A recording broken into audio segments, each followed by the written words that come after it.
What's going on, guys? Tool Cruise here with...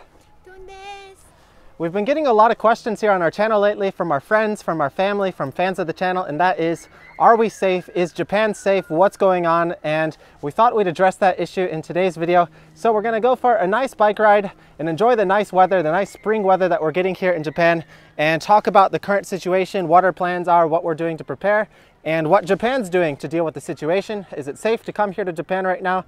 So we're on our mountain bikes, we're enjoying the nice weather, we're out at a beautiful park right now. And as you can see, there's also a lot of people out right now. So life so far in Japan hasn't been changing that much. They haven't taken the whole social distancing thing really seriously or anything, but at the same time, there haven't been that big of an increase in cases. Anyway, we're gonna talk about it while we ride our bikes. We're also out here searching for some cherry blossom trees to film for Tun-chan's walking channel. でもちょっと今桜まだあまり咲いてないね。そうだね、タイミングがちょっと早い。So we're still a little bit early for the sakura cherry blossoms, but there are still a few blooming around here. In another week or so, these are just going to be really gorgeous, really beautiful. Anyway, hajimimashou. So it's a weekday in Japan right now, and as you can see, there's still a lot of people out enjoying the weather, enjoying being outside. And this situation seems to be quite different than to what's happening in other countries around the world, like with what's happening in Italy. And even in my home country in America right now, things seem to be getting really bad. Everything is shutting down. You're not really allowed to go out to public places for enjoyment anymore. And everything's getting really strict. That is not the situation in Japan right now, at least not today. Things might be getting a little bit more serious moving forward, but took a wrong turn there. I gotta go left here. So in terms of our safety, it seems that Japan is actually the safest country, or one of the safest countries to be in right now. I was actually expecting or thinking that the cases were just going to explode here in Japan. A lot of people felt that way because, I mean, it is a really population dense country. A lot of things are connected by train, public transport, and so there's a lot of potential for the disease to spread very quickly.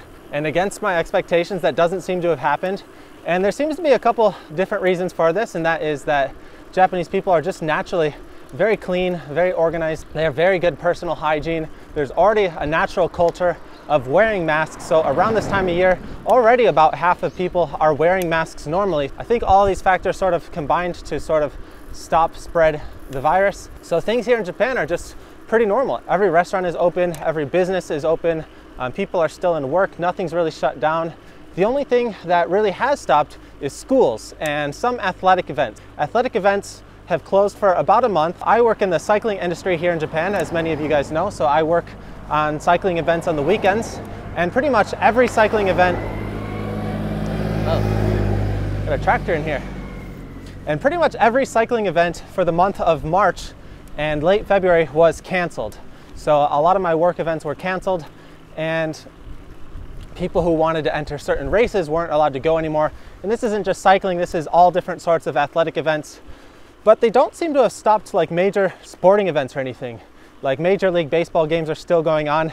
And there was this crazy case where this guy reserved like 1,000 seats all around his main seat and then canceled all the other seats so that he was able to sit in the stands by himself and stay safe and not have anyone near him. But really, those are the only things that are different from normal life in Japan right now, where as far as things that are open and closed. So there's a lot of people outside of school right now. A lot of my friends who are teachers, my Japanese friends, my foreigner friends, they're getting a little extra time off of work right now. Hirari. They're all getting a little extra time off of work right now. And most of my friends are cyclists, so they're using the time to go out, enjoy the weather, and cycle a bit more. But for the rest of Japan, for anyone in a normal job, things are still going on. If you're in the travel industry, you might be having less customers, so there might be letting some people off right now because of that. There's a significant hit in the tourism industry right now, especially areas like Kyoto, which usually have an insane amount of people, are now having campaigns for like experience Kyoto without all the crazy crowds. Also, there is a higher sense of awareness of what's going on with the issue. People are taking it very seriously. Every time we go into like a supermarket, oh, here we go, we got some beautiful cherry blossoms here. Every time we go into like a supermarket or building, there's always like sanitizer. They're cleaning the buildings constantly, cleaning the surfaces constantly. So there is high awareness in helping prevent the spread of this. And more people are wearing masks than usual. People are washing their hands more than usual. The other strange thing about Japan is most bathrooms, there's no soap. So they'll have running water where you can rinse your hand. Most people only do it for a split second. There's no soap, so you can't wash your hands with soap even if you wanted to. And supposedly, with this virus, unless you wash your hands with soap for a solid 20 seconds, you're not going to be able to remove the virus from your hands if it does contaminate your hands. So I'm amazed that this factor hasn't changed the spread of the virus here in Japan at all. That's always been one thing that shocked me about living in Japan, is just the lack of soap. So yeah, a lot of people will technically wash their hands, but really they're just rinsing their hands for 1 second, which doesn't really do anything. I'm not a scientist or anything, but it's definitely not as effective as washing your hands with real soap for a solid 20 seconds. And there's no warm water as well. All the water is running or cold. It's usually really cold, especially now in the winter or late winter, early spring. As far as our general safety, what our plans are moving forward, of course we don't want to be super irresponsible, and always better to go behind the cars than in front of them. You don't know what they're going to do. As far as what measures we're taking to be safe, we do realize that this situation is very severe and we don't want to do anything too irresponsible. We want to take certain precautions, and while we have the luxury of still living a normal life and going out and doing normal activities, we honestly don't do that many activities that would be hindered in some sort of shutdown. So for example, we don't go out to restaurants that often, we don't go out to bars or anything. We don't go out to like amusement facilities like movie theaters or anything like that. So honestly, even if those things were to shut down, our normal life wouldn't be affected that much. The only thing that we're still doing for entertainment is we go out for bike rides like this, and it's just the two of us generally. We try not to ride in large groups or meet new people right now. We are doing a certain level of social distancing. We're especially trying to stay away from people who are at more risk, so people who have secondary health conditions, more elderly people.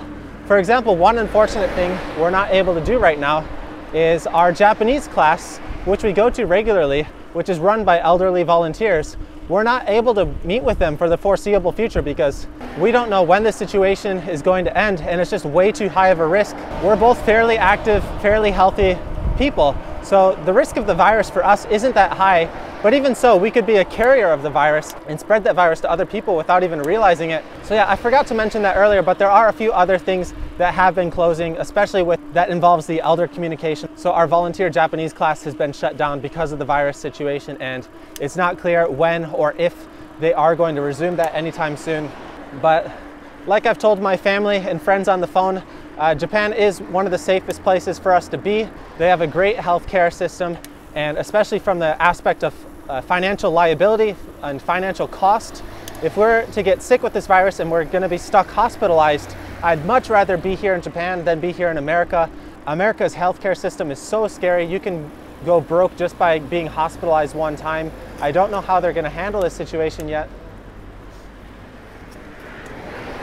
and how much the government is going to be able to get the healthcare facilities or health insurance plans, health insurance companies to cooperate with the people in these conditions. I don't know how expensive this is going to be for someone or a family who does get infected. So it is very scary in a lot of different aspects, and there are lives being lost. So it is a very serious thing. So even if the risk isn't that great for you personally, you still really need to be considerate about the people around you. And on one hand, it might be a little bit selfish saying this as we're cycling around, going all over Japan, but we're doing our best not to touch anything. We're wearing gloves as much as possible, washing our hands as much as possible, trying not to like sneeze or spit on anything, and just trying to keep our contacts to other people and other objects that we don't normally touch to our minimum. So we're basically just riding our bikes and avoiding touching things, new unfamiliar surfaces as much as possible. I think it's really unfortunate. I've heard in other countries like Italy and some other European countries, there's a full cycling ban right now, so you can't do any cycling for recreational purposes. And I think that's so unfortunate, but I'm a little bit biased because our situation here in Japan is so nice. Our lives haven't been affected that much. So if you are watching from one of those more affected countries, one of those more dangerous areas, our heart goes out to you. We hope that you stay safe. We hope that your family stays safe, and just make sure to do the basic preventative measures. So always wash your hands as much as possible. Avoid touching your face, especially your eyes and your mouth. Avoid contact with large groups of people. We actually had a plan to have a lunch party at our home this upcoming weekend with a lot of Tunchan's coworkers, but we're going to cancel it just because it's just too scary having that large number of people meeting. The scariest thing with this virus is that anyone could be a carrier and not even have any symptoms and not know. So for the time being, for the next few weeks, we're just gonna be reasonably safe, but at the same time, we're still gonna live our lives normally and hope for the best. We really hope that the situation can stay somewhat controlled here in Japan and not spread much further than it already has. There have been some pretty significant developments over the last few days. So just yesterday, Japan announced that they were postponing the Olympics until 2021, so next year. And I was kind of expecting that to happen because it doesn't really matter how well Japan contains the situation, because most other countries are just seeing a significant rise in the number of cases, like doubling almost every day, every other day or so. And the cases in Japan, I think they're only doubling maybe every week or every 2 weeks or so, whatever the data is right now. But considering how the situation was evolving, it didn't make any sense for them to be able to host the Olympics or run the Olympics this year. It's just way too risky, way too dangerous. I think postponing it is the right choice. It's an unfortunate choice. There's a lot of unfortunate choices we need to make right now, but these are difficult times. Yeah, I feel really bad for the athletes because me, myself, having been a former serious athlete who took sports very seriously and had Olympic dreams at one point in my career, I can't imagine how devastating this is for the people who've trained and peaked for that certain moment. But it's not just one person, everyone's having to deal with these circumstances right now. Anyway, to summarize this video, we're not experts by any means on this topic, but we wanted to let you guys know that we are safe. We are taking basic precautions. This is a serious issue. It's not a political issue. It's not an issue to one country. It has no borders. It has no discrimination based on race or gender or anything like that. This is something that we all need to fight together, and the more seriously that everyone takes this and the more precautions that everybody takes, the more people we have washing their hands and the more people we have avoiding groups, avoiding contact with other people, we can significantly slow down the rate of the spread of this disease so that it is controllable and manageable within our respective healthcare systems. So some countries have way better healthcare systems compared to others. Japan's pretty good, Taiwan's is really good, and China, with its communist style government, was able to make some rapid changes really quickly. Unfortunately, the US political situation is making responding to this virus just really slow, way too slow, way slower than it should be for this kind of situation. I really hope they get their stuff together because the trajectory the US is heading right now is not looking good. And I pray for everyone there, all my friends, all my family, and just I wish all of you guys can stay safe and just be careful out there, guys. Again, it's not just yourself that you need to worry about. You may not be too big of a risk threat from this virus, but the people around you, the people around your friends, there are people who are way more vulnerable to this than we are, so we got to be considerate of others. But anyway, guys, stay safe out there, make smart decisions, and I hear watching old Tour Cruise videos, it makes for great entertainment when you're stuck in lockdown, if that's the case. We have a whole bunch of playlists of our older videos, our older cycling videos, our older travel videos. Our old Vietnam playlist is also pretty fun, so go check those out if you haven't. If you're new to the channel, you want to see some of our older videos together. We've got a bunch of content. And we're also planning to try and film some more videos for you guys to enjoy and respond to some of your questions. We just made a video talking about how we met, and if you have any other interesting questions that you'd like us to go over in a future video, let us know. But yeah, stay safe, and we'll see you next time here on To a Cruise. Bye-bye.